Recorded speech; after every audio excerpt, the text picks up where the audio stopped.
Hello there, my very good friends. On today's wrestling news, Asuka might soon be back in WWE. Tony Khan's getting into the weeds. WWE has landed a major signing. And where's John Cena? I can't see him. That's the gimmick. This is the news. All right, we're going to kick this one off by talking about Asuka. She has been gone since like May last year. Long ass time, almost 9 months at this stage. She's been injured. She's been on social media updating people of her progress and stuff, but she's been hurt, serious injury, all that stuff. Well, it now looks like she might be on the way back, or at the very least, ideas have been pitched for her return. This is a report here from Fightful Select stating that yes, ideas have been pitched and discussed regarding Asuka. One of these ideas was, or maybe this was the idea, was a potential tag team match pitch that was thrown out there but was ultimately declined. It was shot down is the exact terminology that was used here. Now, there's no word on whether or not she's been training in the Performance Center or anything like that. If that's happened, Fightful have not heard of it. But they do stress as well that they are not reporting that she's going to be in the Royal Rumble. Right. Because obviously when you talk about ideas being pitched and it's the end of January, people put 2 and 2 together and get 54. So that happens a lot. So fair play, they've pointed that out. But yeah, she's been gone ages. Damage control, They've had various problems with members, like having to take time off. Dakota Kai's had to take periods off as well. She's now in WWE's concussion protocol after the dropkick spot, apparently, last week as well. Right. Which sucks. So Damage Control have had a rough round of it. Yeah. Obviously, Io and Kyrie have been pretty consistently on TV, which is good. But for me, the best version of that group is the 4 of them. Now that Bayley's not there, obviously. I mean, that happened over a year ago. Why am I saying now that she's not there? But they did reference it last night on Raw, to be fair. They did. And they've got a good vibe together, I think. They fit really well. And Asuka, I think, is one of the best, most accomplished wrestlers of her era of WWE. Not even go back way before and look at her indie and Puro and Joshi stuff as Kana. But just looking at her WWE career from start to finish, it's Hall of Fame worthy. Yeah. I know everyone gets in the Hall of Fame these days, but it's old money Hall of Fame worthy, the streak and all that stuff. And while in the modern era she might not be shooting for world titles, she's still playing a good supporting role. Yeah, she's always someone in that conversation, isn't she? Really exciting news to have her back. Love Asuka. Like you say, former Rumble winner, of course, as well. And just, it's ridiculous. Like the amount of talent that the WWE have got in their women's division to come back. Charlotte Flair, Alexa Bliss, Becky Lynch, Kairi Sane, Asuka, perhaps even a new signing that we're going to be talking about in a few minutes. And that's just naming but a few. It's a really, really exciting time. And I just hope for some just a solid 6 months for all of Damage Control, because they have been really, really unlucky. They deserve a bit of luck, and they deserve big Ian injury to stay away from them. Ian, go away, you guy with your injuries. Asuka, could be one of those ones they just sort of hold back, because like I say, with all those names I've just mentioned, you're going to have quite a few of them probably popping up in the Royal Rumble. But, they've salvaged the Raw after WrestleMania last year, and I do think that fans still do appreciate, even if it's not going to be necessarily straight into a big world title thing, someone coming back to be right, WrestleMania's finished, this is almost the start of a new period for us. Asuka is always someone you can depend on. Yeah, and she might not even be ready for the Royal Rumble. Indeed. Who the hell knows? Who knows? Maybe this idea was shot down, this tag team idea, because she's not ready. We'll find out soon. But it does sound, look, if ideas are getting thrown around, and this is me editorializing, it's not in the report. If ideas are getting thrown around, it's close. Yeah, really, really promising signs. You know what else is promising? I'll tell you what. Going on tour, baby, because that's what we're doing. Futureevents.uk/WhatCulture World Tour for more information. We have several dates in the UK and in the US, one in the US. I think you can figure out what it is. Coming up in March and April, futureevents.uk/WhatCulture WhatCulture World Tour. If you go there right now, you can register your interest, which means you will get an email with tickets when they go on sale. futureevents.uk/WhatCulture World Tour. It's going to be amazing. Tidy. It's all tied into the WWE run of all the shows here in the UK, of course. And tickets for Sweet Chin Disco now available. The Wrestling Club night featuring Mark Henry and me for some reason. DJ Mark Henry and MC Wilborn. Good stuff. MC Salmon Jacket over here. Interview with Mark Henry coming in the next few days, actually talking all about that. But a sensational story breaking, Andy. Tony Khan's in the weeds, according to Fightful Select. Look, this is a sort of indication of what I think you and I and many people have perceived to be an uptick in AEW's programming. You tweeted about this, in fact, yesterday, I saw. Yeah. And Fightful Select reporting in a sort of catch-all post that they published, saying that he's been a lot more in the weeds creatively of late.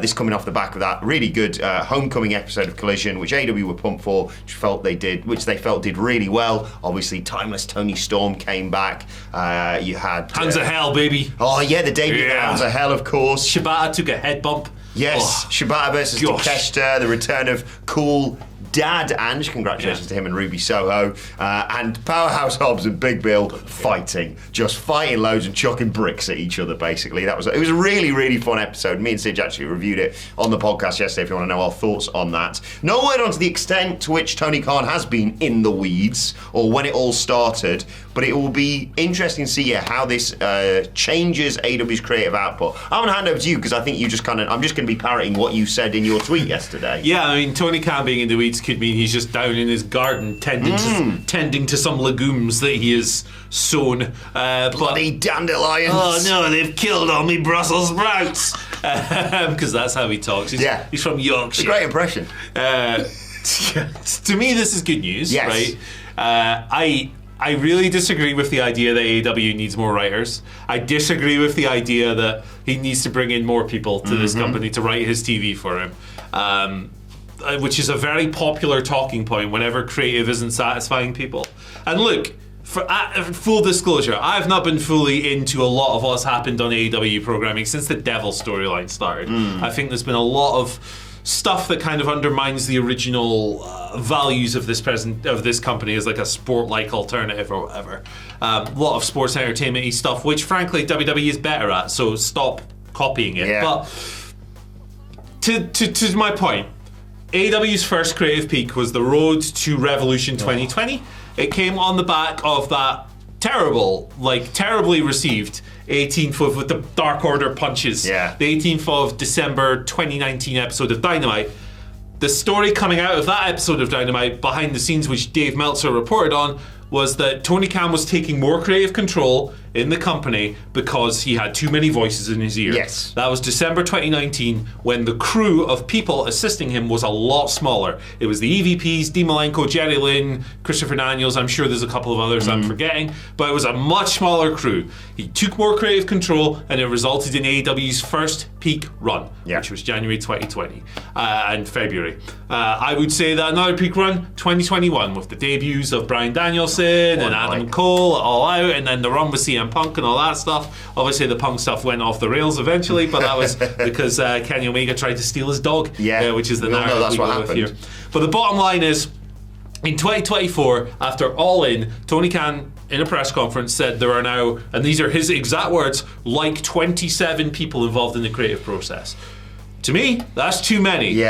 If the company's first creative peak came when he took more control and the team is bigger now, it's even worse. So what he should do is take a bit more control back, because AEW, in my opinion, is better when it matches Tony's vision for what it should be. It's not when ex-WWE writer number 24 chimes in with a car destruction segment involving pennies.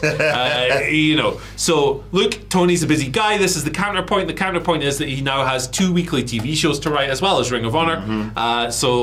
He's a busier guy. Fulham FC, the Jacksonville Juice guys, the juice enjoyers, whatever the football team's called, the Jaguars. It's nearly finished the football season, hasn't it? Yeah, Super Bowl a week on Sunday. That's right, my boys, the Philadelphia Beagles. They're going to smash up. Come on, the Beagles. Going to smash up the Kansas City Dorothies, no they problem. Go for the 3-peats. Easy game. But yeah, Tony, when Tony takes more control, and it's not the 200 WWE writers he's employed, AEW is a better show. I don't know why anyone thinks they need more writers. They have too many as it is. Nonsense. In the weeds, good. Yeah, Tony Khan has a big plate, as you mentioned. Fulham, Jacksonville Jaguars, ROH and stuff. But like, AEW's his baby. That's his thing, isn't it? And I completely agree. Like, you can just sense sometimes. What's the cliche? A camel is a horse designed by committee. I think that's the phrase. What? Too many people giving their input to it, and it just kind of ruins the vision. I think it's far better. Like, if you have to give up control of certain things, it's going to have to be the other stuff, because AEW just goes a bit off the rails when too many people contribute. It's a double whammy, isn't it? It's being more confident about saying no to people, or saying, nah, you're doing this job, or this is the business we're doing, and if you don't like it, thanks very much, but see you later. And yeah, more importantly than anything, like you say, I think just being the one mind that filters everything and sets his vision on television, because it's been an improvement. Just look at Collision this week as a perfect example of that. Yeah, he needs to be firmer. I think you're right. I'm sure he said after All In, I get hundreds of ideas a week. I can't do all of them. I think you should do even less of them, to be honest. Michael Sidgwick has the best idea of all, though, and he's writing it for the website right now, isn't he? He is indeed. Genuinely, he told me this yesterday, and I was like, that is a genius idea. It's good stuff. And look, there are people 100% who are involved in this process who are very positive contributors. No question. Right? Your Will Washingtons and RJ City gets rave reviews, and I'm sure there's more. But 27's too much, man. This is what we used to rag on WWE for in 2019 when they proudly proclaimed all of our writers are from reality TV, not wrestling. Not a good thing. They get released from WWE, they get a job in AEW, and they write garbage there. Look, the TV's been good this year, and if Tony Khan's taking more of a hand, I don't think that's a coincidence. Yeah, anyway. Really, really good signs. Let's talk about Jordynne Grace. Oh, she's gone to WWE, mate. You're not going to believe that. Mind blown, but this is a report from Fightful Select, again noting that Jordynne has signed with WWE on a multi-year deal. This is according to sources in the company. WWE had made their interest well known, shockingly, from about this time last year, I think. Exactly, and they offered her the deal just a few weeks before she finished up with TNA, so the old Bosman. The old Bosman deal. Bosman. Because they knew she was leaving the company. Oh, sorry, Alexa. Jordynne Grace is signed with WWE. Thanks, love. People in WWE said that Grace was signed almost immediately after her last match. I didn't get through the curtains. Hello. Sign this. Hello. And WWE did not want to let her go into free agency. Fair. Look, you saw this coming a mile off, but that doesn't mean it's not a great move. Yeah. Exactly, yeah, and I'm sure there have been numerous other offers. Jordynne Grace, such a great prospect. You know, she's been so well showcased in TNA, well showcased, some might say, and even Steve McLaren, big fan of her, as we all know. But yeah, it's been on the cards for a while now. She is going to get a great reaction again at the Royal Rumble. Hopefully she doesn't embarrass the rest of the field like she did last year, because she's just so good in the ring. I wouldn't mess about with her. She doesn't need to. I love NXT, but she does not need to go there. No, I agree. What would be the point in that? What would be the point in that? She knows where the cameras are. She's just come from TNA. This is it. They have a hard cam. Yeah, that's how people know how to wrestle, especially when they've been doing it for like 10 years, like Jordynne Grace has. She's fantastic. I think she's top 3 in the company as soon as she joins. I think they should push her to the moon. I think that she's not going to win the Royal Rumble, but if circumstances were a little different, I would consider pushing that button on night one. I think she's awesome. This is the thing. Like, don't get me wrong, I love Rhea Ripley. I love, obviously, Tiffany Stratton. And I can see, the likes of Io Sky getting a world title match at WrestleMania, and Charlotte Flair's kind of guaranteed, one would assume.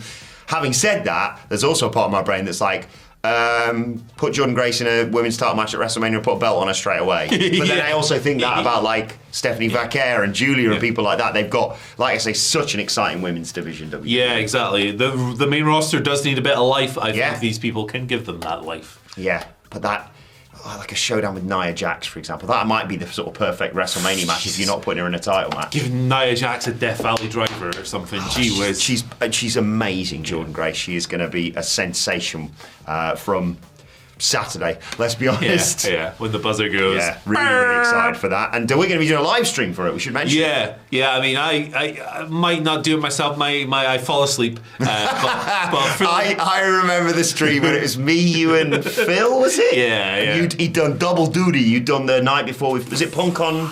on Rampage. Yeah, me and Ben Roy did Punk on Rampage. And it was like, I think you're in the middle, and it's me. So I'm like, hey! Yeah, something's happening. I can't do it. Like, I legitimately sit on my couch at 9 o'clock at night, and unless I'm like playing a game on my Steam Deck, I'm falling asleep. I'm falling asleep, brother. Like, so we'll see. Yes, there'll be a live stream regardless. Do join us for that on Saturday night because it's the Rumble. It's the best night of the year for me. I love it so much. Hey. And speaking of the Rumble, do you know who else is going to be in it? John Cena. That's not the story. We knew that from weeks ago. But he has been missing from telly a lot recently, of course. He declared his intentions in the Rumble. He declared, obviously, this is going to be his last year in wrestling. And now he's pissed off. He's gone off somewhere else. He's left us behind. You left, John. No, he's obviously going to have like 50 dates or something preposterous in 2025. But he's been busy at the moment. If you've been wondering where he is, PW Insider reporting he's been over in Budapest, Hungary. I've been there. It's a lovely place. Nice. A lovely place to go. Having a bath? He's not been having a bath. Well, maybe he has. I don't know. Let us know if you've got any exclusives on that. PW Insider. No clarification on the whole bath speculation. They simply say he's been in Hungary filming the Matchbox movie, which, yes, is about the toy cars. I don't know what that film's going to be like. But they made a Lego movie, so... That's what he's doing. Yeah. He loves his car movies, doesn't he, John? He does. He's Lightning McFast in Cars, isn't he? and of course, as we all know, Vin Diesel's brother. In the Fast and Furious films. John Diesel. The amount of times, honestly, I've been sat there, like, watching old episodes of Monday Night Raw, and I'm like, wow, Vin Diesel's having a great match here. Wait a second, that's John Cena. They look so alike. Although, to be fair, if you give time another couple of years on John Cena's hairline, hey, I'm just saying. Actually, if you want to use that, you could use that to reprise the great blood feud of John Cena versus The Rock, because The Rock... Yes. The Rock ain't liking the Vin Diesel. Here's an idea. What about a hair versus no hair match, right? Where if Cena loses, bald. If Rock loses, turkey hair transplant. Oh, gosh. I'm in. Just an idea. I'm in. Like, if The Rock's not facing Roman or Cody, I think that's an ideal alternative. Your favorite personality disappearing from the public eye for 2 months to go and get their hair transplant done. Gosh. Hey, You've shaved your head for no reason. Yeah, what happened there? What's that? Where'd your solar panel go, brother? Weird. What's going on there? Weird that. And then you wore in a hat for 2 months, and then suddenly, that hair's looking a lot thicker. I know what you're up to, Roberto Martinez. Yeah. And Antonio Conte. Conte's the sort of... If Rooney's one end of the scale, Conte's the other, isn't he? Yeah. The remainder of Rooney's fell out in a nightclub in Plymouth. What a managerial career he's had. What a run. Anyway, what a run. We're talking wrestling, and if you want to watch more videos about wrestling, there's one right here. Andy, what is it? Oh, it's definitely Royal Rumble ranked from worst to best, because it's this weekend. Where will this one rank? Remember the one when Rey Mysterio got booed? Where's that rank? Not very high. Nope. Bye.